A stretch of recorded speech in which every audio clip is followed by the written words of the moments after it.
নমস্কার, আমার নাম ঋদ্ধা অধিকারী। আমি ক্লাস 10-এ পড়ি।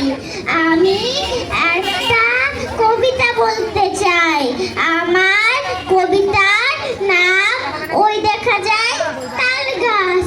লিখেছেন খান মোহাম্মদ মঈনুদ্দিন।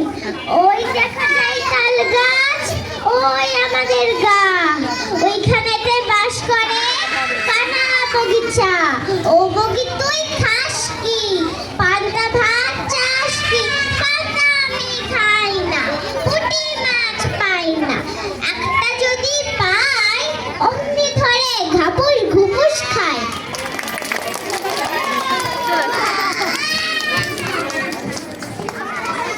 মঞ্চে আসবে আরিফা।